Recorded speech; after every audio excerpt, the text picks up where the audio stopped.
Well, it's lovely to be out on such a sunny evening in Edinburgh, but it's a shame that we have to be out tonight protesting against the two-child cap and the rate clause.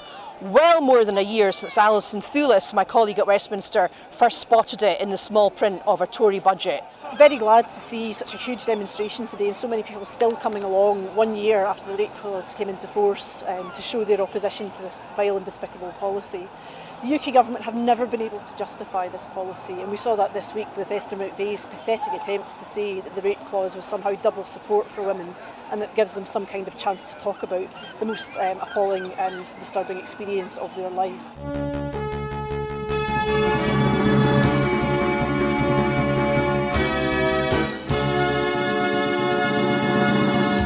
As you can see behind me, we're at the very beginning of the All Under One Banner rally. You can obviously hear the pipers behind me as events are about to kick off.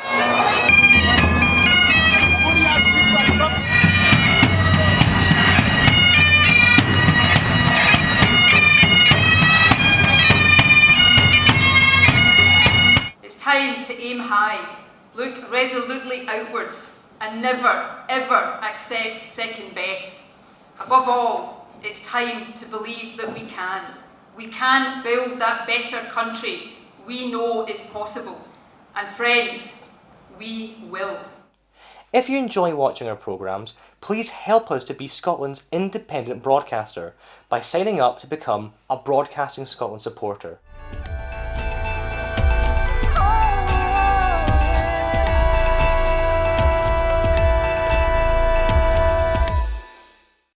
Wherever you stand, get the fresh view of what's happening in Scotland with iScot. Celebrate everything about our country with intelligent, in-depth insight from lifestyle, culture to puzzles, and all the opinions you'll need. Whether it's digital or by post, subscribe now to iScot.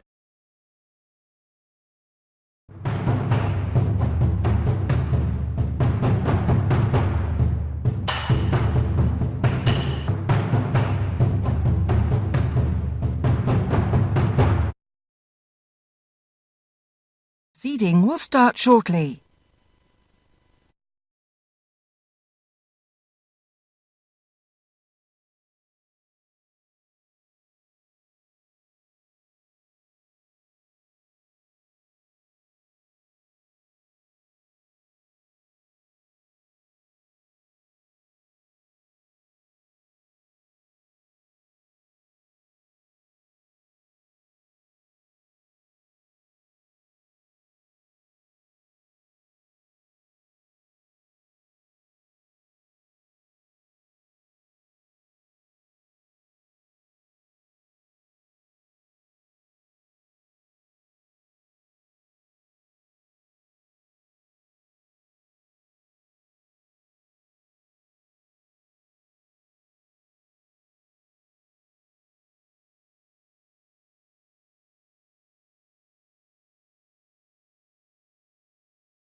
Wherever you stand, get the fresh view of what's happening in Scotland with iScot. Celebrate everything about our country with intelligent, in-depth insight from lifestyle, culture to puzzles, and all the opinions you'll need. Whether it's digital or by post, subscribe now to iScot.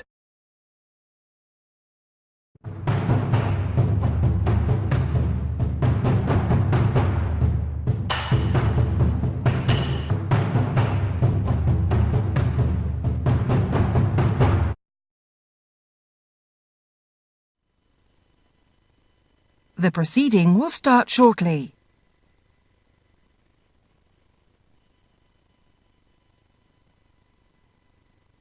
The proceeding will start shortly.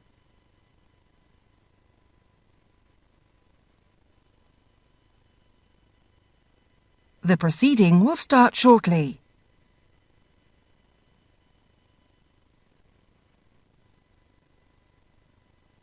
The proceeding will start shortly.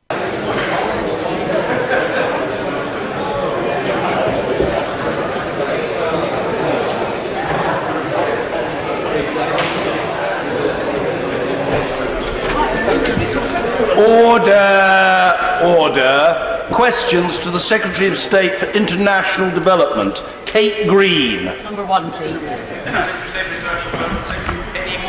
Mr. Speaker, I hope you will allow me to pay a brief tribute to the number of DFID staff and partners who were caught up in the terrorist attack in Nairobi last month. Some of them lost their lives that day, including a British national. Despite the trauma of that event, our staff immediately joined the crisis response team, and I want to thank them, and I'm sure the whole House would, for all that they did. The Prime Minister will lead the London initiative on the 28th of February to unlock growth, jobs and investment in Jordan. The UK is convening an international coalition of businesses, political leaders to support Jordan's stability and self-reliance, generating jobs for all, but in particular youth, women and refugees. Green. Thank you, Mr. Speaker. And may I associate myself with the comments that the Secretary of State has made about DFID staff caught up in the attack in Nairobi. And I was pleased to hear that the Prime Minister will be leading the UK-Jordan initiative at the end of this month. She mentions the importance of the inclusion of women refugees and indeed women in the Jordanian women also in the labour market. Will the government be taking steps to draw to the attention of the Jordanians the barriers women face, including transport, access to childcare and a sense of physical safety? First of all, I could thank the Honourable Lady for her interest. This is an tremendously important conference and a real turning point for Jordan. Absolutely, yes, we are looking at trying to secure investment into that country to enable the public funds to build those that infrastructure to support everyone getting to work. And unless women are included and refugees are included, we will fail in that task. Tim Lawton. Mr. Speaker, can I declare an address, having recently joined the Honourable Lady with Oxfam in Jordan, and very much welcome the London initiative. Following on from that point, will there be urgent steps to take account of the fact that youth unemployment is now put at something like 38%? Not only very high female unemployment, but the participation rate of women in the workforce is even lower than that of Saudi Arabia. So will those urgent objectives be at the heart of what she's trying to achieve? I can reassure my honourable friend that that will absolutely be the case. It has been a focus for me personally on my visits to Jordan, and I will be focusing on that issue myself at the London conference. Barry Shearman. Mr. Speaker, does the Secretary of State realise that one of the things holding back development in Jordan is the number of young people, children and young people killed on the roads, that great penalty? I've just been speaking very recently at a conference in Jordan where we looked at the same. It's one of the better countries in the Middle East and North Africa, but we still need some action to stop children and young people being killed in Jordan. Well, I would pay tribute to the work that the Honourable Gentleman has done on this issue. Quite often we think about disease, we think about those killers of children, but actually road traffic accidents take an enormous number of lives and are, I think, the biggest killer of individuals in developing countries. He will know we have a new programme that is looking at this, and we will continue to lean in on that issue. McLean.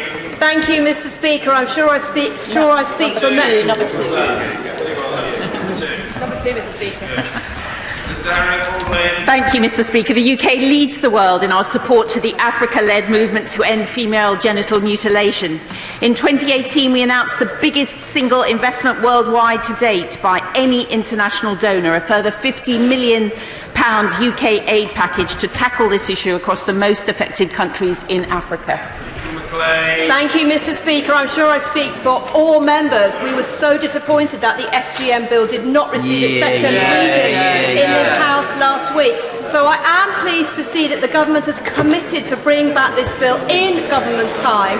Can my right honourable friend confirm that her door always remains open for any member of this House who wishes to speak about what the government is doing to stop this appalling crime?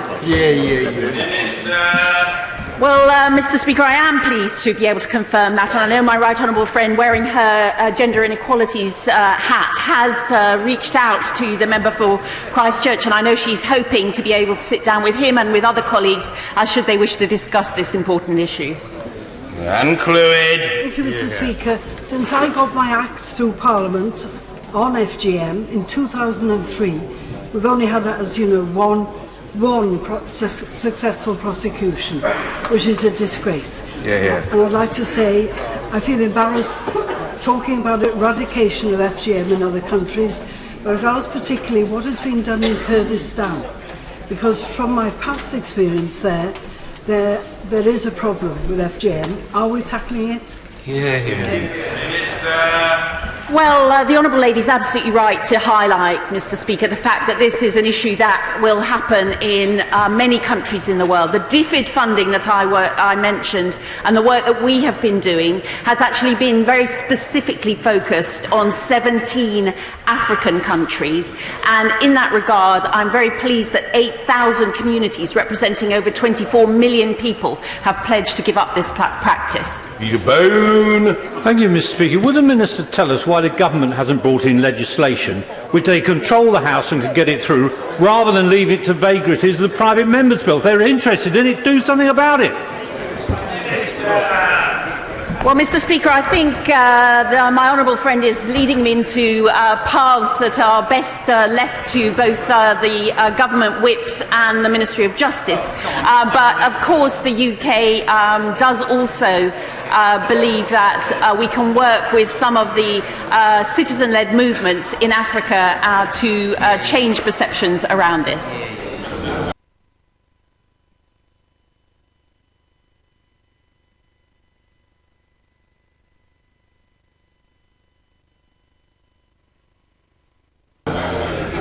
Gregory Campbell. Thank you, Mr. Speaker. The Minister alluded to the Africa-led initiative, which has been very positive, but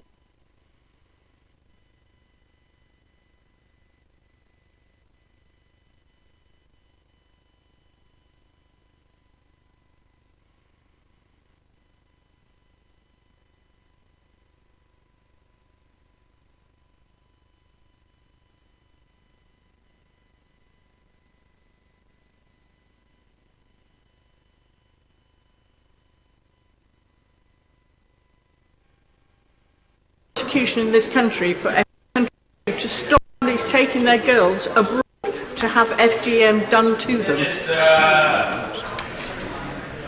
Well, my honourable friend is absolutely right that we have done a lot in this country to change domestic legislation to make sure that we are putting reporting requirements on parts of the NHS, for example. But I do think that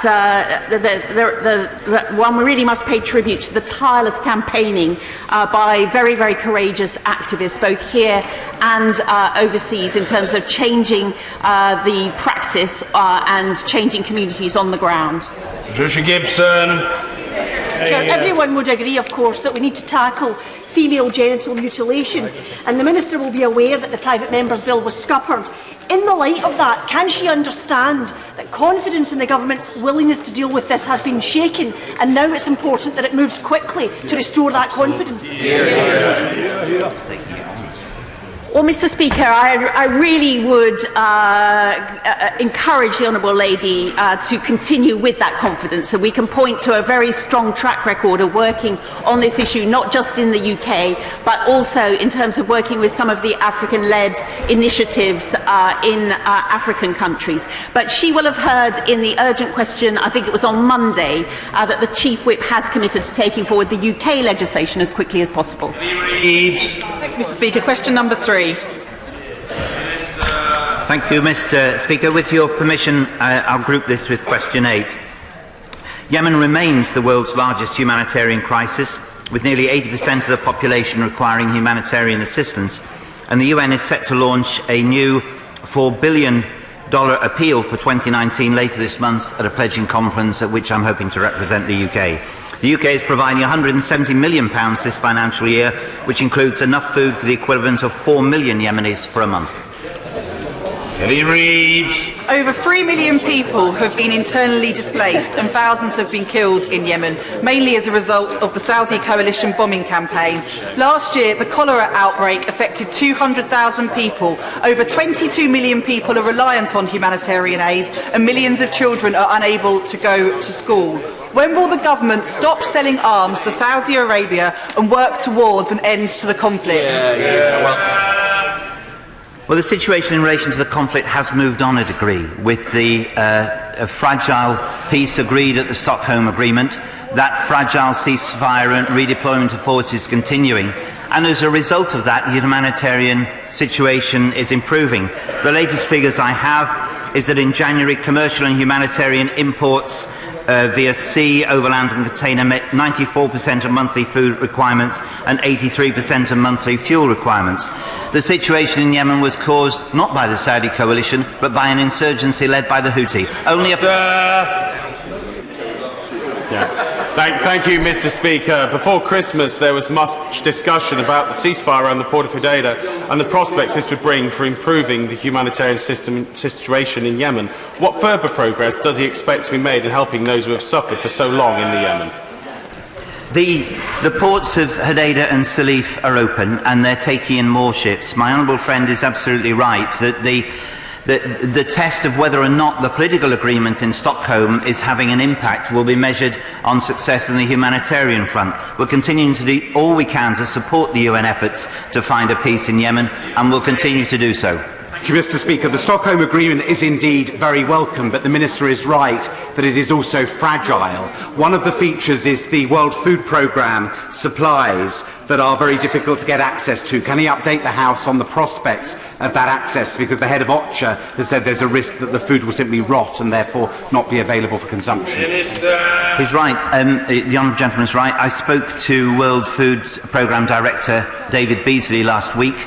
The situation at the Red Sea mills is it's been difficult to get to them because of mining. There is a concern that not only has some food perhaps rotted, but it has been stolen by illicit elements. So we have to find out what's there. The continuing progress in relation to peace will make access to those mills more likely, and we'll continue to press for that.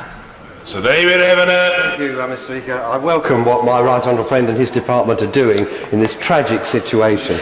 What more does he feel, though, that the UK could do to make sure that the children, particularly, who are suffering so much, are helped more?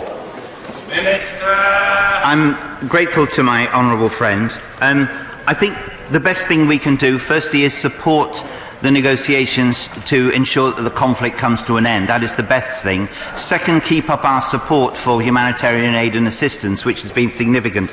And in relation to the children, back things like a nationwide measles and rubella vaccination campaign, which is underway, which is going to target 13.3 million children in Yemen between the 9th and 14th of February. That demonstrates how much we owe to the aid workers who are involved there, and also the contribution that the UK is making. Thank you, Mr. Speaker. There is no doubt that the Minister has done a huge amount of work on this issue, but the key is the resumption of the peace talks. The parties last met on the 18th of December. When are they going to meet again? That will unlock the corridor and unlock the humanitarian needs. The right honourable gentleman, of course, knows as much about Yemen as anyone in the House. What I can say in relation to the peace talks is they're built on confidence, and the next round will take place when UN envoy Martin Griffiths believes there is sufficient confidence for those talks to proceed. At present, though, the ceasefire has held, although fragile. Confidence is building up between the parties, and when the time is right, we will be able to move forward with the next stage. Dr. Philippa Whitford. Question number 4, Mr. Speaker. Mr. Speaker, infectious disease surveillance is vital to global health security. The UK supports global, regional and national efforts to strengthen surveillance, including through the WHO, the Global Fund and the Global Polio Eradication Initiative. DFID's Tackling Deadly Diseases in Africa programme and Public Health England are helping to strengthen regional and national surveillance capacity. Whitford. Thank you, Mr. Speaker. The eradication of polio in the next few years represents an incredible achievement of both vaccination and international cooperation. But the infrastructure and staffing of the Global Polio Initiative has actually provided a lot of that surveillance that helped detect epidemics like Ebola. So how does the Minister plan to replace the polio resources and ensure that both vaccination and surveillance continues? Hear, hear. The Honourable Lady, who understands this issue very well, is right to point to the importance of the Global Polio Eradication Initiative, which has been the bedrock for disease eradication efforts. Innovative approaches that help to provide timely and high-quality surveillance. What we need to do is ensure, both through in-country programmes and also through the work being done through WHO, we make sure that efforts to ensure surveillance on polio doesn't slacken off because of potential eradication, and we will continue to do so. Thank you, Mr. Speaker. What potential is there for the work that his department did last year with the Met Office, with NASA, with other US scientists on cholera in the Yemen? What potential is there for that to be scaled up and used in other crisis situations to prevent the spread of disease? My right honourable friend points to a remarkable innovation, which was using the resources of the Met Office, recognising the importance, of course, of wet and damp weather for the spread of cholera, and using that information to make sure that accurate support was provided in areas of risk. I think it points to a very good use of modern technology, which we intend to see replicated elsewhere. Even Gethins! Mr. Speaker, the Minister will be aware of some of the excellent work done by researchers in universities across the UK, including St Andrews in Dundee, in tackling illnesses like AIDS, TB and malaria. Now, given the drop in aid to health spend recently, will he commit to ensure a fully funded global fund? We've been one of the leading donors to the Global Fund. There is no suggestion that that should end. And my father, a graduate of St Andrews and who was also at Dundee, will be making sure that good research facilities remain key to the United Kingdom's effort to support this. Thank you, Mr. Speaker. I would also like to associate this side of the House with the Secretary of State's comments in respect of DFID staff in Nairobi. Mr. Speaker, we in the United Kingdom are rightly proud of our publicly run National Health Service, and it is thanks to our incredible NHS staff that we are able to effectively tackle the causes and symptoms of infectious diseases here. So does the Secretary of State agree with me that this experience should underpin her department's work on health, and therefore our overseas development work should focus explicitly on supporting governments and citizens to invest in their own universal healthcare systems? Mr. Speaker, absolutely. Much of the work that we do in global health is designed not only to support particular projects to eradicate individual diseases, but it's absolutely crucial it's built to support and sustain health systems where they are. Because in looking for the sort of illnesses and infectious diseases that could spread around the world, like AMR, these health systems will do an incredibly valuable job. Zeichner! Number 5, Mr. Speaker. Mr. Speaker, the primary purpose of the Prosperity Fund is to reduce poverty through sustainable and inclusive economic growth in middle-income countries. Other government departments are responsible for ensuring that their overseas development programmes from this fund meet the requirements of the International Development Act. Zeichner! Mr. Speaker, climate change will hit the world's poorest people hardest. So why on earth is 29% of the energy component of the Prosperity Fund being spent on oil and gas extraction, including supporting fracking in China? Good point.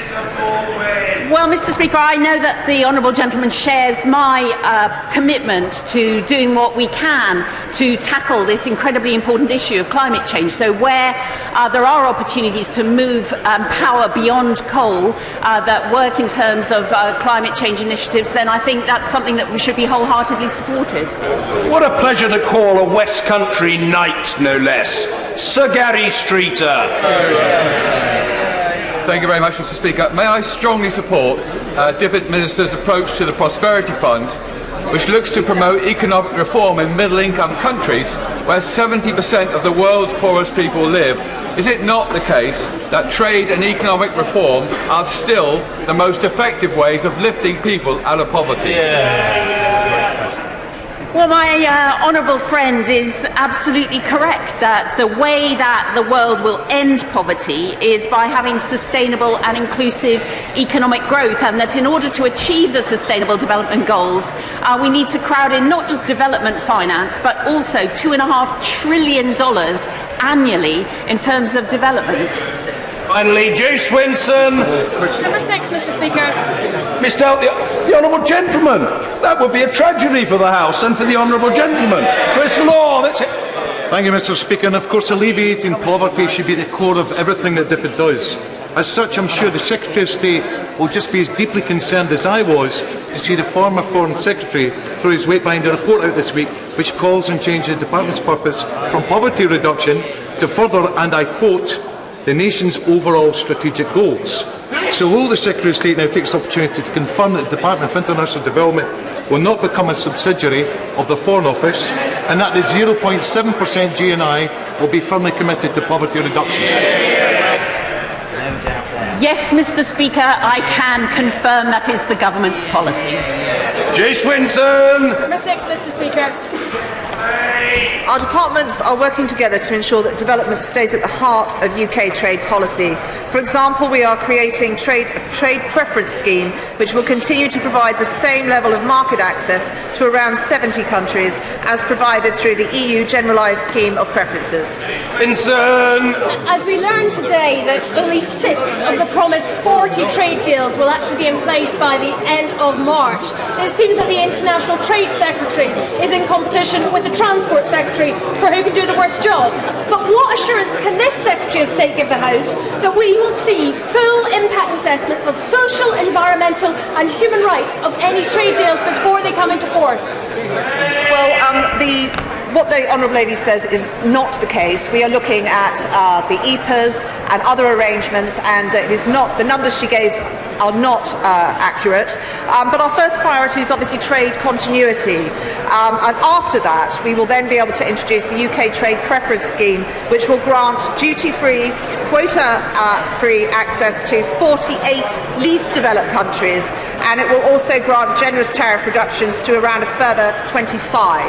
James Gray. Speaker, is it not an absolute disgrace that coffee producers in the developing world are at the moment not allowed to do the value-added bits of putting the coffee into packaging and selling it and marketing and all the rest of it? That has to be done under EU rules within the EU. Brexit will enable those countries now to do the value-added bits in their own countries, thereby being of huge benefit to developing countries. I could not agree more with my right honourable friend. We want people to be able to trade their way out of poverty, and it's high time we walk the walk as well as talk the talk. Order. Topical questions, Mr. Alistair Carmichael. Topical number 1, Mr. Speaker. I'm sure that the whole House will be deeply concerned to see the distressing images on the suffering of the Venezuelan people, with the UN estimating that 4 million people are suffering from malnutrition. UK aid will deliver an additional £6.5 million aid package focused on dealing with the most severe health and nutrition difficulties. We have had staff deployed in the region since last year and will keep our humanitarian efforts under review, and I would call on all actors to ensure we have unhindered humanitarian access. I understand the predictable air of anticipation in the chamber just before Prime Minister's questions, but I would remind the House that we are discussing the plight of some of the most vulnerable people on the face of the planet. I think some respect is in order. Alistair Carmichael. And indeed, Mr. Speaker, there are few parts of the world that see more vulnerable people than Gaza. Medical Aid for Palestinians report that since March last year, at least 250 Palestinians have been killed as part of Israel's use of force against the Great March of Return protests. Amongst these were 3 health workers killed by Israeli forces while trying to reach, treat and evacuate wounded demonstrators. A further 600 health workers have been injured. What is our government doing to ensure the safety of health workers in Gaza and to hold the Israeli government to account for these actions? Be reading the Right Honourable Gentleman's treatise in the official report tomorrow. Secretary of State. Well, the Right Honourable Gentleman will know that my Right Honourable friend, the Minister for the Middle East, does, as he asked, on a regular basis. With regard to the humanitarian work that we're doing, he will know that we have stepped up our offer, in particular looking at providing additional medical support, and we will continue to do that.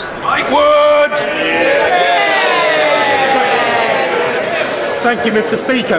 Will the Minister ensure that her department's education policy and financial decisions prioritise making sure that all children have an opportunity to learn, as recommended in the Send My Friend to School Coalition's new report? Well, I know that my honourable friend will want to tell the school children of Dudley, who are supporting this campaign, of the great work that is done through UK Aid, who have ensured that some 7 million children have had access to a decent education.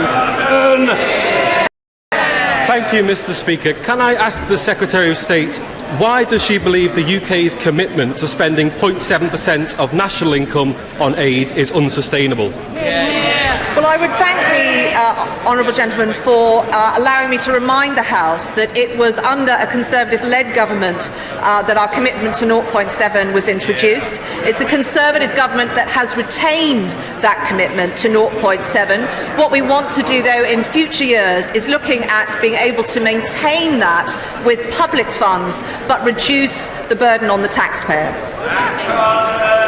Thank you, Mr. Speaker. I'm asking because the former Foreign Secretary has called for the department to be closed and she has said nothing. Party colleagues have called for aid to be redefined away from poverty reduction, and she has said nothing. Isn't the sad truth that members opposite, now circling the Prime Minister, know that their leadership prospects are buoyed by appealing to the tiny number of Tory party members who hate aid even as much as they want to bring back capital punishment? Why should anyone trust a government that has pushed 14 million of its own citizens into poverty to stand up for the world's poorest people? They should trust me as the Secretary of State, having actually been an aid worker. They should trust this government because it introduced the policy and is retaining the policy. The honourable gentleman opposite mischaracterises the comments of certain colleagues in this House. For example, the former Foreign Secretary has not said he wishes to abandon 0.7. What we do want to do, though, and I would encourage the honourable gentleman to talk about the global goals at the dispatch box. We want to deliver them, and if we want to do so, we need $2.5 trillion additional funding going into developing countries. That is what this government is focused on delivering. Thank you, Mr. Speaker. What work is her department doing to ensure that our independent trade policy will lead the way globally in alleviating poverty? Well, I thank the honourable gentleman. I have 70 of my staff embedded in the Department for Trade, forming a new post-Brexit trade offer, and a great deal of that effort is looking at what we can do to enable developing countries to trade their way out of poverty. Jimmy Perkins! Speaker, it's been reported that up to 300,000 Venezuelans could die if aid doesn't reach them shortly. Given the Maduro regime will not allow aid from America, can the Secretary of State tell us what Britain can do politically and practically to help Venezuelans on the ground? I thank the Right Honourable Gentleman for raising this critical issue. The Foreign Office are doing a tremendous amount, meeting their counterparts, not just in the US, but Canada, and obviously in the region, to see what more we can do. We stand ready to do more, and it will be driven, what we do will be driven by what we find on the ground. He will understand that this is very sensitive because some of our partners who we work with in the region are very vulnerable if we identify precisely who they are and what they are doing. But we will stand by the people of Venezuela. My right honourable friend will know that the restrictive common agricultural policy has damaged agriculture in Africa. After Brexit, what can we do to stimulate trade, particularly with farmers in sub-Saharan Africa? Well, I'm pleased to be able to reassure my honourable friend that there is already a lot that we can do, and that there are many products such as avocados, cashew nuts that we simply can't grow in the UK and I know that UK consumers and African producers will benefit from growth in those areas in years to come. Thank you. Order. Questions to the Prime Minister. Helen Whately. Question 1, Mr. Speaker. Thank you, Mr. Speaker. Mr. Speaker, later today, this House will have an opportunity to pay tribute to the Clerk of the House, Sir David Natzler. May I take this opportunity to add my own? Sir David has served this House for over 40 years with dedication and tireless devotion. His support and advice on parliamentary procedure and business has been invaluable, and I know that members from all sides of the House will want to join me in thanking him for his service and in wishing him the very best for the future. Mr. Speaker, this morning I had meetings with ministerial colleagues and others. In addition to my duties in this House, I shall have further such meetings later today. Helen Whately. Thank you, Mr. Speaker. May I also pay tribute to the work of the Clerk of the House? In January, a mother of a 3-year-old girl was convicted of female genital mutilation. Our first FGM conviction, but a chilling reminder that young girls are still being cut, not just in Africa and around the world, but also here in the UK. Will my right honourable friend, the Prime Minister, make government time to progress my honourable friend, the member for Richmond Park's bill to protect more girls from this abhorrent practice? My honourable friend is absolutely right to raise the issue of this abhorrent practice, to recognise the importance of that first prosecution that took place on female genital mutilation here in the UK. It's only right that we find time for this bill, and the government will provide time to deliver it. We've strengthened the law on FGM, leading to that first conviction. We're helping communities around the world to end this appalling crime. But it is important that we give time to this bill and act further to ensure that we end what is an absolutely abhorrent crime that scars young girls for the rest of their lives, both physically and mentally. Jeremy Corbyn. Thank you, Mr. Speaker. I'm sure the Prime Minister and the whole House will join me in sending our deepest sympathies to the friends and family of the cadet who died at Sandhurst last week. I'm sure the MOD is supporting the family and fellow cadets at a difficult time, but I also hope they will be reviewing the mental health support they give to all members of the armed forces at all times. Mr. Speaker, we also mourn the loss of Gordon Banks and send our condolences to his friends and family and the entire football community. He was one of the greatest goalkeepers of all time, 73 caps for England, including playing in every single game during the victorious 1966 World Cup campaign, which I remember with joy. Mr. Speaker, I also want to thank Sir David Napley for his work as Clerk to the House and wish him well in his retirement. He's been here even longer than I have and has always been a source of advice to all members, irrespective of their party, and I always admire his dry wit and humour whilst describing the proceedings of the House. I think we owe him a big debt of gratitude. Mr. Speaker, the government's handling of Brexit has been costly, shambolic and deliberately evasive. Nothing symbolises that more than the fiasco of seaborne freight. A company with no ships and no trading history. On the 8th of January, the Transport Secretary told the House, "We're confident the firm will deliver the service." What went wrong? First of all, can I join the right honourable gentleman in the remarks he made about the cadet at Sandhurst? He referenced the issue of mental health. This is an important issue overall, but obviously an important issue in our armed forces as well. And I'd like to pay tribute to the work of my honourable friend, the member for Plymouth Moor View, for the work that he has done in relation to mental health in the armed forces. I'd also like to send my deepest sympathies to the family and friends of Gordon Banks. Like the right honourable gentleman, I'm old enough to remember the 1966 World Cup.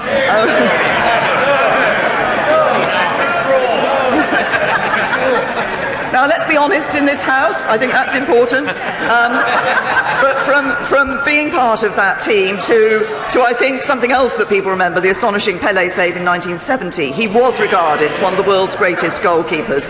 But I also know that he did a lot of community work in his local area as well. And I know members from all sides of the House would like to join me in paying tribute to him. As regards the freight capacity, the government let 3 contracts. 90% of that was let to DFDS and Brittany Ferries. Those contracts remain in place, and that capacity has been obtained. And due diligence was carried out on all of these contracts. And as the Secretary of State for Transport made clear in this House earlier this week, we will continue to ensure that we provide that capacity, which is important in a no-deal situation, and we will ensure the capacity is there. Mr. Speaker, the Transport Secretary told the House that this decision to award a contract to Seabourn Freight had no cost to the taxpayer. This week, the National Audit Office found that £800,000 had been spent on external consultants to assess the bid. Will the Prime Minister use this opportunity to correct the record? I have to say to the right honourable gentleman, he's a bit late to the party on this, because I was asked this question yesterday in the statement, I think, from the SNP benches. So Labour following the SNP. Well, whatever next. Can I say to the right honourable gentleman that, of course, as I've just said, when these contracts were all let, proper due diligence was carried out. That included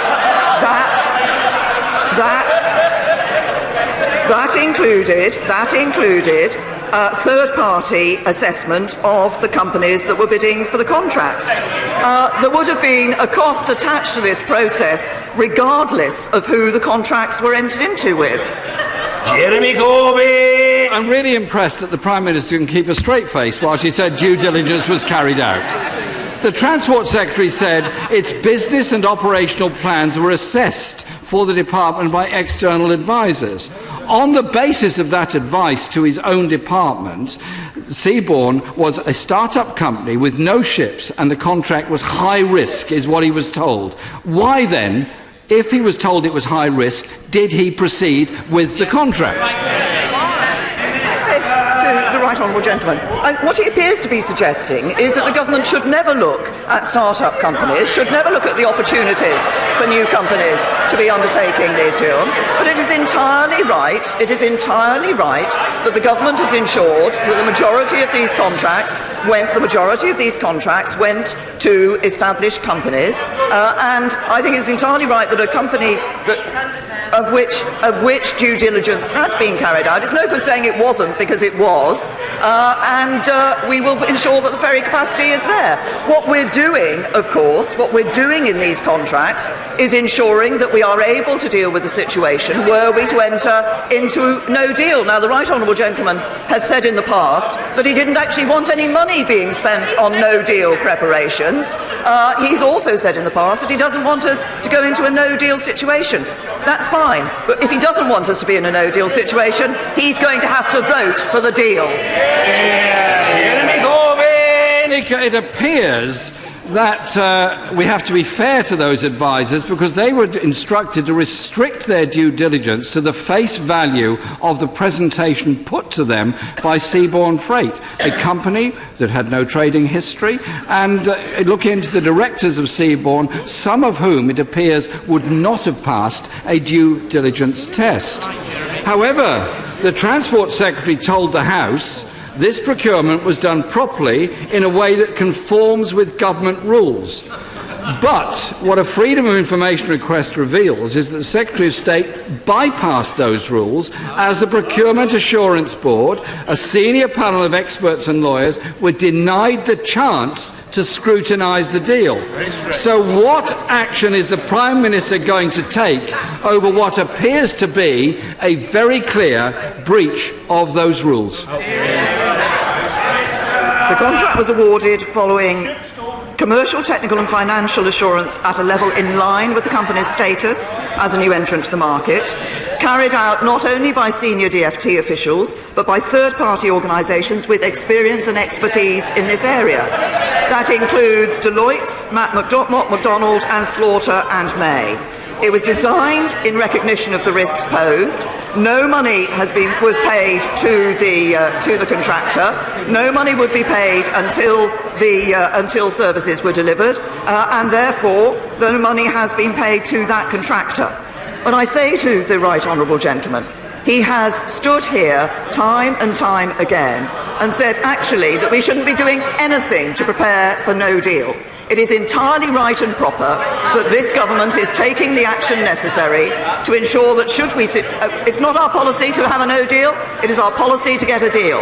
But should we be in that no deal situation, we need to ensure we have the capacity we need, and that's exactly what we're doing. Jeremy Corbyn! Could I bring the Prime Minister back to the question of seaborne ferries? Eurotunnel has called this ferry contract procurement secretive and flawed exercise, and taxpayers now face a legal bill of nearly £1 million contesting that. The money goes up and up. The Secretary of State's decision to award the contract to Seabourn has increased the budget deficit of Thanet Council, the owners of Ramsgate Port, by nearly £2 million. When questioned on this by the member for South Thanet, the Transport Secretary refused to give a guarantee. Can the Prime Minister today give a cast-iron commitment to the people of Thanet and confirm they won't be picking up the bill for this failure of this contract? Can I say to the right honourable gentleman that the Department of Transport and other parts of government are in discussion with Thanet Council about the issue of this contract and the impact of this contract. But can I also just again remind the right honourable gentleman of why it is that the Department of Transport has taken these actions in relation to ferry capacity.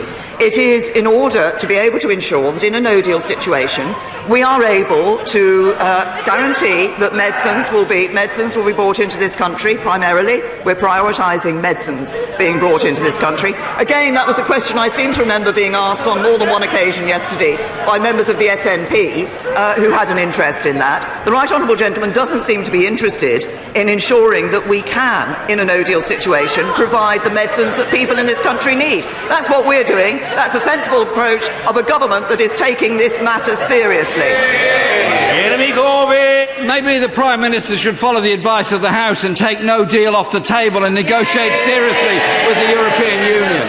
And it cannot be right, Mr. Speaker, it cannot be right that a hard-pressed local council and local taxpayers are footing the bill for the incompetence of the Secretary of State for Transport and this government. The spectacular failure of this contract is a symptom, Mr. Speaker, of the utter shambles of this government and its no-deal preparations. The Transport Secretary ignored warnings about drones and airport security, gave a £1.4 billion contract to Carillion despite warnings over their finances. He oversaw the disastrous new rail timetables last year, rail punctuality at a 13-year low and fares at a record high. That is some achievement. And now the Transport Secretary is in charge of a major and vital aspect of Brexit planning. How on earth, Mr. Speaker, can the Prime Minister say that she has confidence in the Transport Secretary? Let me tell the right honourable gentleman what the Transport Secretary is delivering. The biggest rail investment programme since the Victorian era. Spending nearly £48 billion on improving our railways to deliver better journeys. 20% higher on average every year than under a Labour government. That's what the Transport Secretary is delivering. Commitment to transport in this country and commitment to transport across the whole of this country. But I notice that the right honourable gentleman wanted to focus his questions in that way, rather than asking more general questions in relation to Brexit, because of course there are still a number of issues. There's still a number of issues on Brexit where we don't know his answers to the big questions. We don't know if he. It's no good Labour members burying their heads in their hands. We don't know whether their leader backs the second referendum. We don't know whether their leader backs the deal. We don't even know whether he backs Brexit. He prefers ambiguity and playing politics to acting in the national interest. People used to say he was a conviction politician. Not anymore.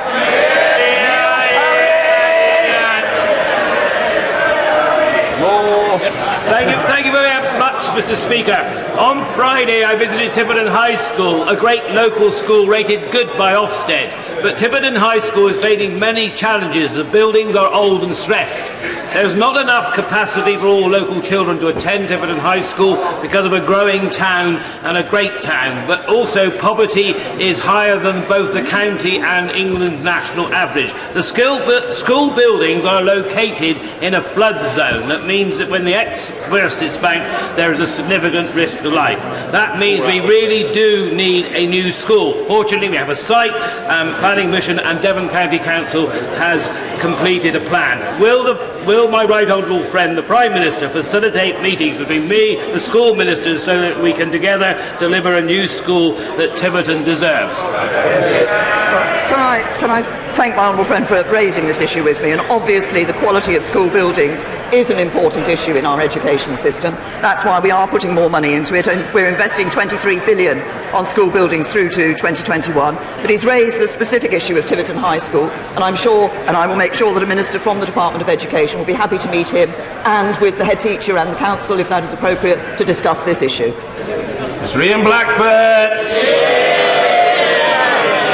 Thank you, Mr. Speaker. Can I congratulate so many of my colleagues who are sporting yellow today as a mark of solidarity with those from Catalonia that are on trial for the political principle of supporting self-determination. Mr. Speaker, will the Prime Minister rule out bringing the meaningful vote to this House less than 2 weeks before the 29th of March? Right honourable gentleman, he was present yesterday when I made my statement to the House, and he heard the process that we will be following. There, of course, is a debate that is taking place tomorrow, and then we have made clear that we would bring back, if a meaningful vote hasn't been brought back and passed by this House, we'll make a statement on the 26th of February and a debate on an amendable motion on the 27th. Ian Blackford. I'm afraid, Mr. Speaker, that was no answer from a Prime Minister that continues to run the clock down. This is the height of arrogance from a government set on running the clock down. Just 44 days from a no-deal scenario, the Prime Minister is hung-strung by her own party and rejected by European leaders. The Prime Minister must stop playing fast and loose.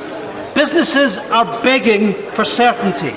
The economy is already suffering. Prime Minister, you've come to the end of the road, rumbled by your own loose-lipped senior Brexit advisor. Will the Prime Minister now face down the extremists in their own party and extend Article 50? To the right honourable gentleman, he talks about certainty for business. He can give business certainty by voting for the deal. That's what gives business certainty. He complains about no deal, but of course it was the SNP who wanted to leave the UK without a plan, and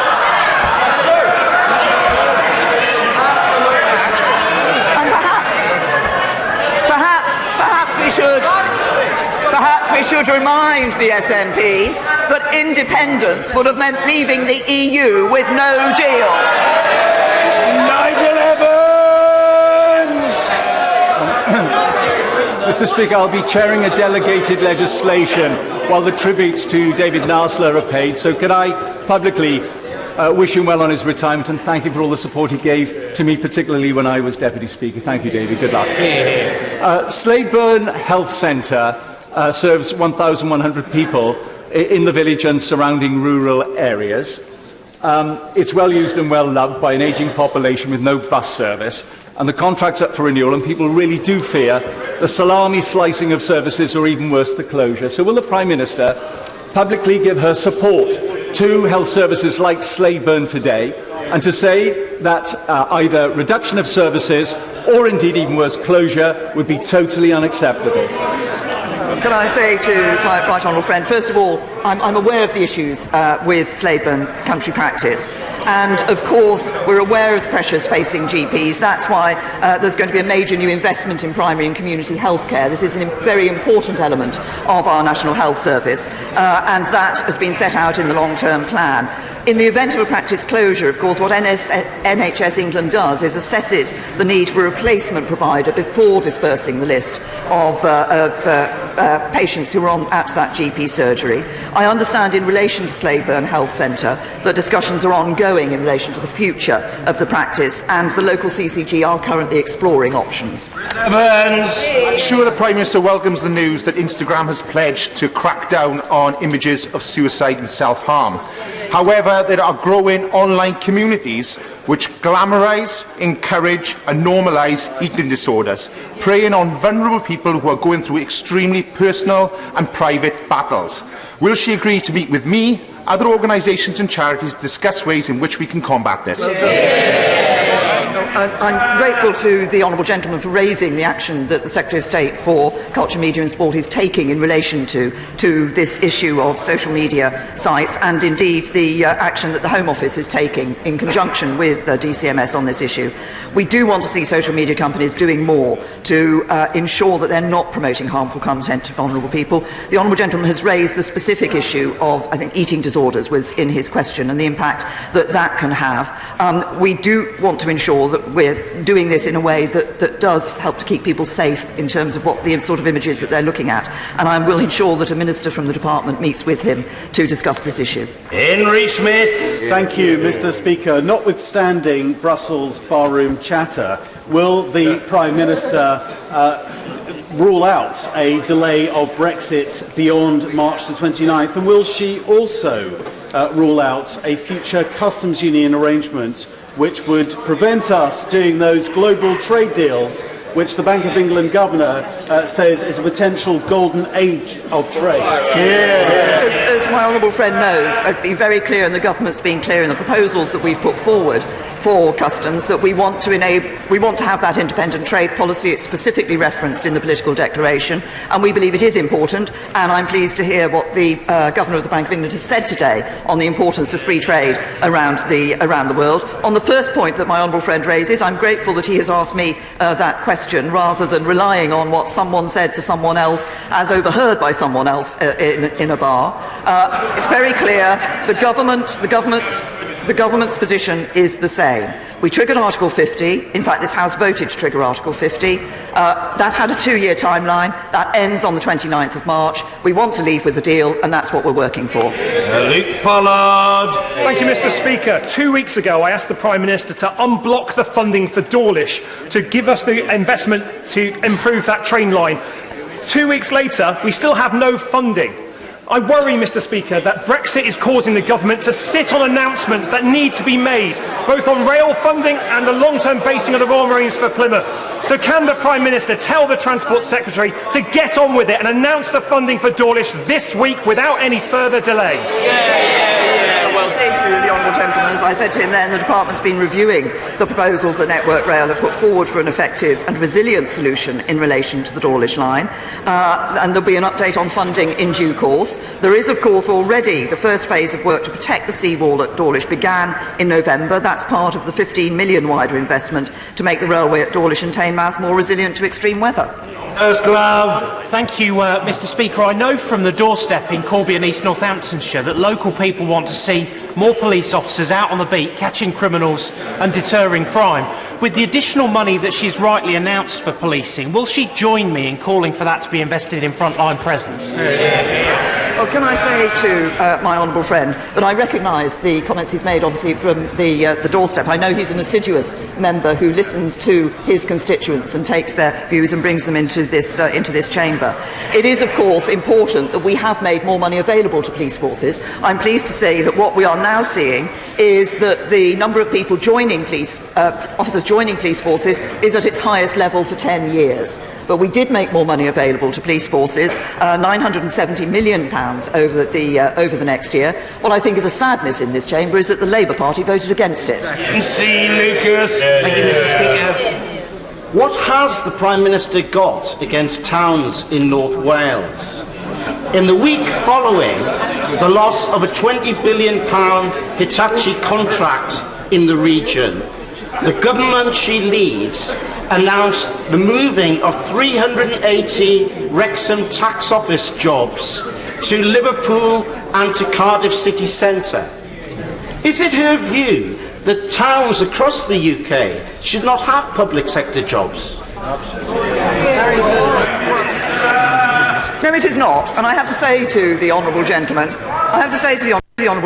on the issue he raised about the Hitachi site at Wolfer site, we did offer a package of support. We offered a package of support that no previous government had been willing to consider, of 1/3 equity, all debt financing, and a strike price of no more than £75 per megawatt hour. Ultimately, we couldn't reach an agreement between all parties at this stage, and Hitachi decided on a commercial basis to suspend the project. But they've made clear they wish to continue discussions with the government on bringing forward new nuclear at Wolfer, and will support those discussions. Johnson. Thank you, Mr. Speaker. Mr. Speaker, over the last 4 years, the number of people who have been stopped and searched by the police has fallen by 2/3. At the same time, the number of stabbings has increased by 1/3. Does the Prime Minister therefore agree with me that carried out in the right way, stop and search is an effective part of the battle against knife crime? Can I say to my honourable friend, I absolutely agree that carried out in the right way, stop and search is an effective tool for our police forces. We recognise the concern there is about violent crime, and obviously he's specifically raised the knife crime issue. That's why the Home Secretary has published the serious violence strategy. We've established a serious violence task force.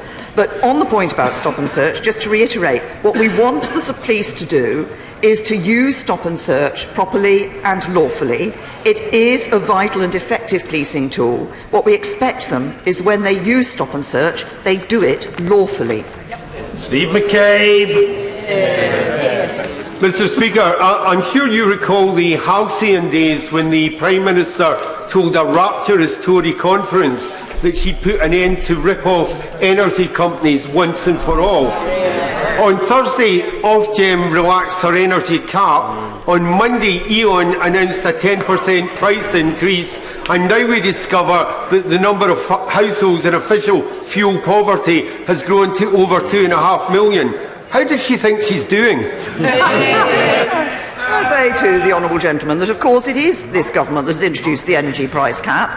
This is not something that was done by the previous Labour government. It has provided protection to 11 million households, and energy suppliers will no longer be able to rip off customers on poor value tariffs. It will save consumers a total of £1 billion on their bills annually. And the Citizens Advice Bureau has previously said the cap means people are paying a fairer price now and will continue to pay a fairer price even if the level of the cap rises. Robert Halfon. Thank you, Mr. Speaker. Since 2014, the number of children being excluded from schools has risen by 67%. Every school week, there are 4,253 children with special educational needs who have been permanently excluded or have fixed exclusions from school. This is a burning social injustice. Will my right honourable friend update the House on the progress of the Timpson review into excluded children and confirm whether or not the government will make schools accountable for the outcomes of the pupils they exclude, as our Education Select Committee recommended and the Secretary of State has suggested? Well said. Thank my right honourable friend and the Education Select Committee for their work on this important issue. Obviously, we all recognise that good discipline in schools is essential, but it's also important to ensure that any exclusion is lawful, reasonable and fair. And of course, guidance does set out that head teachers should, as far as possible, avoid permanently excluding any pupil with an educational healthcare plan and make additional efforts to provide extra support to avoid excluding those with special educational needs. We do want to ensure that schools play their part in supporting children who've been excluded, working in collaboration with alternative providers and local authorities. My right honourable friend mentioned the Timpson review. That is still ongoing, but I can assure him that when it reports in due course, we will look very seriously and very carefully at the recommendations it provides. Thank you, Mr. Speaker. Mr. Speaker, since 2013, 220 parliamentarians and 450 members of their staff have received mindfulness training here in Parliament. Our cross-party group has produced this report, Mindful Nation report, into the uses of mindfulness in education, health, prisons and the workplace, and it's been well received by government. After Brexit negotiations have been concluded, when she might need to de-stress, will she meet with representatives of our cross-party group and senior scientists to look at what more can be done with mindfulness to reduce human suffering and to promote human flourishing? Well, can I thank the honourable gentleman for raising this important issue, and also thank not just him but the Mindfulness APPG for the work that they've done and their recent report. And obviously he knows that mindfulness-based cognitive therapy is recommended for use by NICE for adults with depression. But I noticed I recognise the training that has gone into staff. I recently, some weeks ago, had an individual from my constituency come into my surgery to talk about mindfulness, and the member of my parliamentary staff I had with me had actually undertaken the training and was therefore able to speak about the impact that had had. So commissioning of psychological therapies is a matter for NHS England, but I'll ensure that they are aware of this report. Gentleman is obviously a beneficiary of mindfulness himself. He seems a very calm and phlegmatic fellow these days, which wasn't always the case in the past. We're very grateful to the honourable gentleman. George Freeman. The honours system is designed to acknowledge and celebrate great public service to our nation. Does my right honourable friend agree that when a small minority of recipients of honours, like Philip Green, bring the system of honours and business into disrepute by being found to have behaved disgracefully, letting down the vast majority in business who set the highest standards, then it's right that this party and this government should be the first to stand up for decent standards and look at beginning a process for seeing whether people who behave in that way should be stripped of their honour? Can I say to my honourable friend that obviously, as he has just said, the honours system is there to recognise exceptional service and achievement in a wide range of spheres of public life. And it's important that if the recipient of an honour brings that honour into disrepute, steps should be taken to review that honour. Now that, of course, there is a forfeiture process for that purpose. That does include an independent forfeiture committee, which gives recommendations to me for Her Majesty's approval. That is the process, but it's important, I believe, that we have that, so that anybody who's been in receipt of an honour that brings honour into disrepute, that steps can be taken to review that. Vicky Foxcroft. Last weekend, Millwall Lionesses from my constituency played and beat Lewis FC in the fourth round of the FA Cup. For winning, the Lionesses received £2,000 prize money. The winners of the same round in the men's competition received £180,000. Is the Prime Minister willing to put pressure on the FA to equalise prize money for the men's and women's competition as Wimbledon did in 2000? Well, can I say to the honourable lady that as the president of the Wargrave Girls Football Club, I'm very willing to commend all those girls and females who play football. And I think members across this House have been concerned to hear of the disparity in the winnings that she has raised with this House. Obviously, this is a matter for the football authorities, but I'm sure they will have heard the concern that's been expressed in this House about the current position. Heidi Allen. Thank you very much, Mr. Speaker. It takes courage and leadership to admit difficult things, because that's how we start to recognise the need for change. So I'd like to thank the Secretary of State for Work and Pensions for acknowledging there has been a link between accessing universal credit and food bank usage. But it isn't the case that there has been a link, there is a link. Will the Prime Minister please urgently review the 5-week wait and the benefit freeze? Both must go. Because the unpalatable truth is that our welfare safety net is no longer holding up those most vulnerable in society. It's tangling around their feet and dragging them under the water. Well, my honourable friend and I have discussed the universal credit and the rollout of universal credit in the past. As she will know, we've taken a number of measures. As we have been rolling this out slowly and carefully, we've taken a number of measures to address issues that have arisen. Shortly after I became Prime Minister, we cut the taper rate so people could keep more of the money that they earned. Subsequently, we have, of course, ensured that we scrapped the 7-day waiting. We've introduced the two-week overlap in relation to those in receipt of housing benefit. And, of course, we have also ensured that 100% of a full monthly payment is available to people at the start for those for whom that is necessary. So we have been taking steps and will continue to look at universal credit. But universal credit is a system that encourages people into work and makes sure that work pays, compared to a legacy system from the Labour Party that left 1.4 million people for nearly a decade trapped on benefits. Thank you, Mr. Speaker. Despite our party's manifesto promise, nearly 7,000 pensioner households in my West Lancashire constituency could lose their free TV licences. Often that's their only source of company. Is the government going to keep their manifesto promise by taking back the responsibility they've outsourced to the BBC to ensure that older people keep their TV licences?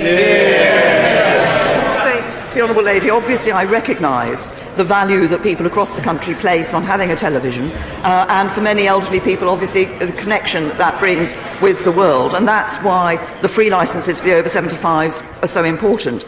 We've been clear that we want and expect the BBC to continue free licences when they take over responsibility for the concession in 2020. Can I just say, I think taxpayers rightly want to see the BBC using its substantial licence fee income in an appropriate way to ensure it delivers fully for UK audiences. Richard Graham! Mr. Speaker, my constituent Ben Seaman receives employment and sport allowance benefits and was awarded £20,000 after the recent court ruling on ESA underpayments. Ben has to spend a lot of this within a year in order to avoid having more than £16,000 of assets and risk losing eligibility for ESA. Clearly, this is an unintended anomaly. So would my right honourable friend encourage the Work and Pension Secretary, who I know is sympathetic to the situation, to resolve this as soon as possible through an exemption, both for Ben and for any others similarly affected? Thank you. Obviously, this is a concerning case that my honourable friend has raised with me. I understand the DWP are aware, and I'm assured that they are looking into this issue, but I will ensure that my honourable friend receives a response as soon as possible. Kyle! Thank you, Mr. Speaker. The Prime Minister's determination has been widely acknowledged, but the truth is she can't get her deal through unless something fundamentally changes in that deal. But there is a way she can get it through, which would also lead to, you can get it through unchanged, which would also help with the reconciliation of our country on the other side. It does mean following the example of the Good Friday Agreement and having confirmation of the people afterwards. But it does mean that there are fundamental benefits to that happening. I'm not asking her to pass judgment on that at the dispatch box right now, but would she agree to meet with me and my honourable friend, the member for Sedgefield, just to briefly talk it through and explore the possible benefits? The honourable gentleman, I think he knows my view in relation to a second referendum. I have expressed that on many times in this House, and my view on that has not changed. I believe it is important that we deliver on the first referendum. But of course, I and colleagues are meeting members from across this House to discuss the issues that they wish to raise in relation to the Brexit matter. And so I will ensure that the honourable gentleman and his honourable friend, the member for Sedgefield, meet, if not with me, then with an appropriate minister. Mr. Speaker, with the return of the Royal Air Force Tornadoes from operations for the last time, would my right honourable friend join with me in paying tribute not just to this remarkable jet, which has given 40 years of operations from the Cold War through to the mountains of Afghanistan, but to the remarkable men and women who have flown and maintained her?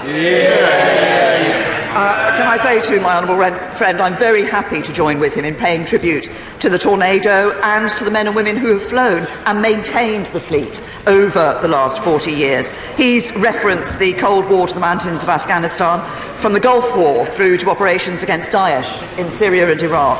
The tornado has been an integral and vital part of RAF operations. And I think, as my right honourable friend, the Defence Secretary, said last week, it's with a heavy heart but enormous pride that we bid farewell to the Tornado from operations, having played that vital role in keeping Britain and the Allies safe. It will, of course, be replaced with worthy successors in the improved Typhoon and the new F-35s, which keep us as a world leader in air combat, but I'm very happy to pay tribute from this dispatch box to the plane and to all those men and women who have both flown and maintained it over those 40 years. Savile Roberts. The UK's democracy is defunct. Its economy and society chronically unequal. Britain is breaking. Mr. Speaker, let us speak as others find us. This plain truth has not gone unnoticed. In pubs, clubs and homes, on pavements at schools and workplaces, in a Yes is More gig in Cardiff this Friday, people talk about this place and how Westminster is failing them. When will the Prime Minister lift her gaze above party interests, above Westminster interests? When will she work with others to remake this island as three self-sufficient, thriving nations, rather than perpetuate the assumption of privilege for one? Can I say to the Honourable Lady that when I became Prime Minister, I was very clear that I wanted a country that worked for everyone. That was the entire United Kingdom. I note that in her question, she failed to recognise that Northern Ireland is part of the United Kingdom. And we want Northern Ireland to remain part of the United Kingdom. And can I also say to her that democracy is not defunct. Democracy in this country will be shown by this House recognising the vote that took place in 2016, delivering on the result of the referendum and voting for a deal for us to leave the EU. In Bradley! Mr. Speaker, despite our comparative size, the UK has more government departments than even the USA, and we hear in this place all the time about the challenges of cross-departmental working. Will my right honourable friend commit to looking carefully in the spending review at opportunities to shrink the size of government and instead focus our spending on public services? Can I say to my honourable friend that I know the question of the size of government is an issue that a number of colleagues raise from time to time, but I have to, of course, put my hand up and admit the role that I played in, of course, increasing the size of government by creating the Department for Exiting the European Union and the Department for International Trade. And of course we are employing more civil servants in order to ensure that we deliver on Brexit, something I believe is close to my honourable friend's heart. Brown! Mr. Speaker, Mariam is just 6 months old. She's beautiful. She was recently diagnosed with a devastating form of muscular dystrophy. Her brother had the same condition and died tragically young. Spinraza is a new, highly effective drug produced by Biogen, available in 23 countries, but not England. If Mariam lived in the west of Scotland and not West Ham, she'd get it. But negotiations between NICE and Biogen haven't been successful, leaving Mariam and 2 other babies I know of as tiny pawns in an argument between price and profit. Will the Prime Minister please intervene and tell others and Mariam from suffering an early and painful death? Obviously, the Honourable Lady has raised the case with great passion in this House. I will ensure that a Minister from the Department of Health looks at the issue and responds to her. Giles Watling. Thank you, Mr. Speaker. Mr. Speaker, the consumption of dog and cat meat goes against our British values. They are our companions, they are not food. Does my right honourable friend agree that a ban on consumption here, where astoundingly it is still legal, would put us in a leading position, sending a clear message to the rest of the world that the sickening and horrific suffering that these animals experience during slaughter should be stopped? If so, will she commit to this change, which has cross-party support, as demonstrated by amendment to the Agriculture Bill? Can I say to my honourable friend, obviously I'm aware of the amendment that he has put to the Agriculture Bill, and I thank him for raising this issue. The welfare of animals is a priority for this government. Of course, I am pleased it is illegal to sell dog and cat meat in the UK, and there are no abattoirs licensed to slaughter dogs, and thankfully there is no evidence of human consumption of dog or cat meat in the UK, and I certainly hope that other countries will join the UK in upholding the highest standards of animal welfare. Order. In wishing the Honourable Lady a very happy birthday, and hoping that the House will join me in doing so, I call Rachel Reeves. Thank you, Mr. Speaker. 21 again. My constituent, Harriet, recently gave birth to her baby 3 months premature. When Harriet was due to return to work, her baby had only recently come out of hospital, and she had to make the choice between taking additional time off work but struggling to pay the bills, or to return to work but miss crucial bonding time with her baby. The government had committed to reviewing this issue by the end of January. We're now halfway through February, so will the Prime Minister commit to take action and to extend parental leave to the parents of children who end up in neonatal wards? Thank you. First of all, happy birthday to the Honourable Lady. We are reviewing this situation, and we're also looking at the circumstances, other circumstances, for example, like miscarriage, and what applies in those circumstances. But I'll ensure that a written response is given to the Honourable Lady. Finally, Craig McKinley. Speaker, the Leader of the Opposition has shown today that little knowledge is a very dangerous thing. He chose to speak about Seabourn and Ramsgate Port in my constituency of South Thanet. He does not speak for South Thanet, I do.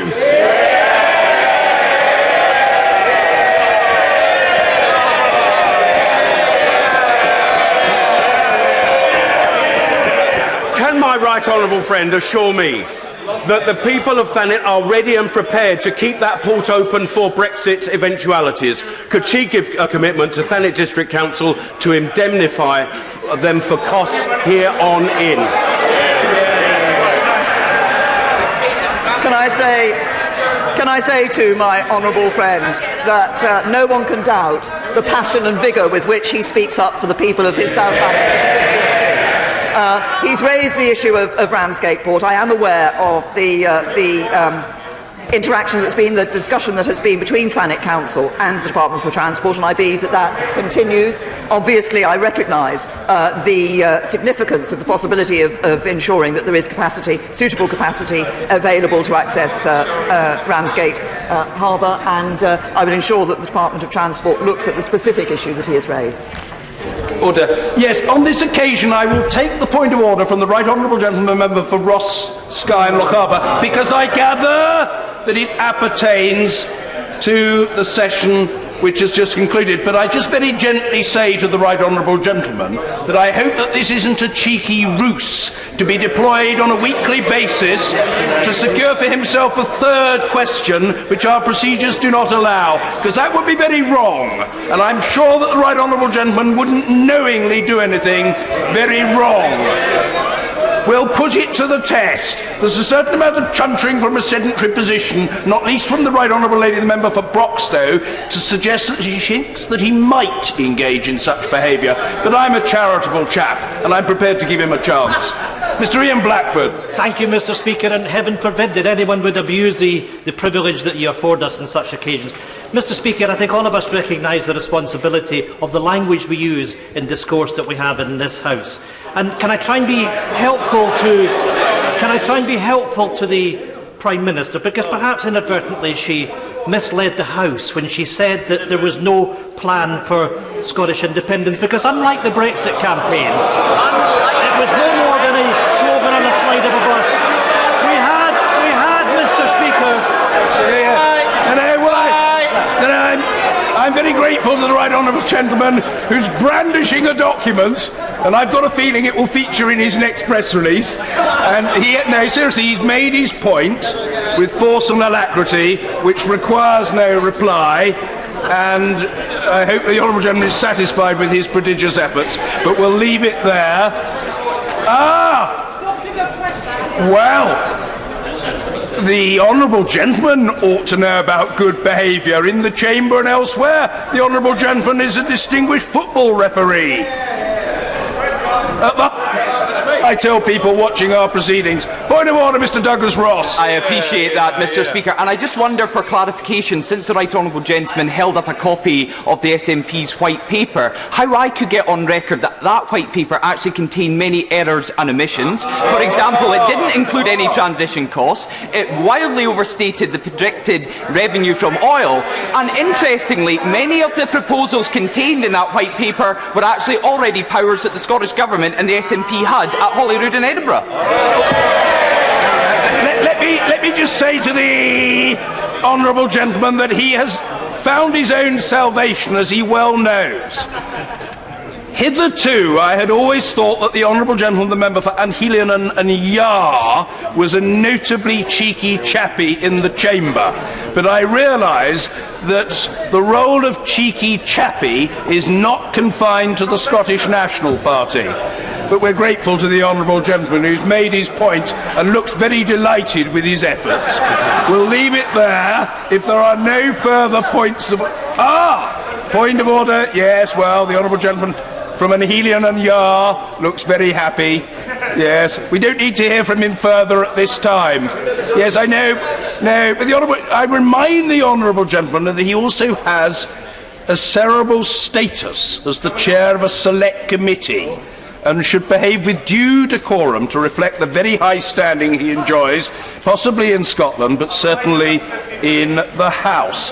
Point of order, Mary Black. Thank you, Mr Speaker. It's something that's been troubling me for a few weeks now. When I first came here, I was told that the protocol of the chamber was that you never cross the line of sight between the Speaker and whoever he is speaking with. However, on multiple occasions, this chamber empties whenever Mr Blackford, the honourable member for Skylar Cabot, to the point where the Speaker is in the middle of answering a question and people are cutting off his line of sight. Could the Speaker please advise on how this can be corrected? Well, what I would say to the honourable lady is twofold. First of all, it is a breach of the conventions of this House for a member to walk past a member who has the floor on that side of the House. That is unseemly and discourteous behaviour, and I think it falls into the category which the honourable lady is helpfully deprecating. Secondly, I hope the honourable lady won't take it amiss if I say that it is regrettable that her prodigious efforts on behalf of her party leader have not been witnessed by the right honourable gentleman himself, for the simple reason that he has already exited the chamber. However, the saving grace for the honourable lady is that her efforts have been observed by no less a figure than the Chief Whip of the Scottish National Party, and that, I think, probably bodes well for the honourable lady in the future. We'll leave it there for now. If there are no further points of order, we come now to the urgent question in the name of Mr. Barry Gardner. Thank you, sir. To ask the Secretary of State for International Trade to make a statement on the progress he's made in replicating trade agreements between the UK and the...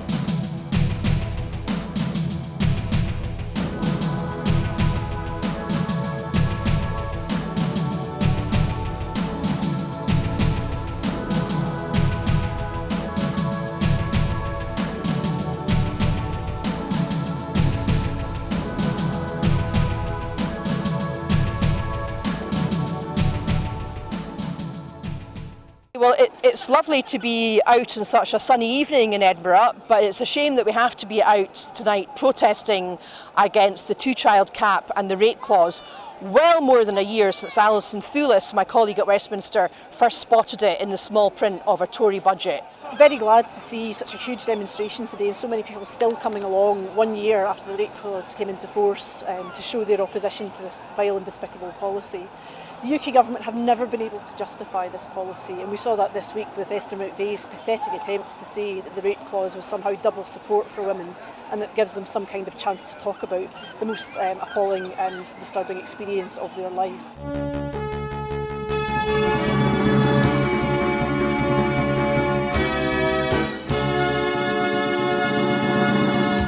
as you can see behind me, we're at the very beginning of the All Under One Banner rally. You can obviously hear the pipers behind me as events are about to kick off.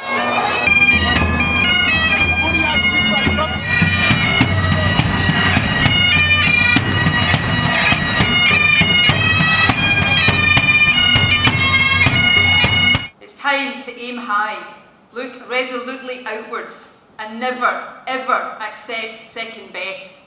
Above all, it's time to believe that we can. We can build that better country we know is possible. And friends, we will. If you enjoy watching our programmes, please help us to be Scotland's independent broadcaster by signing up to become a Broadcasting Scotland supporter.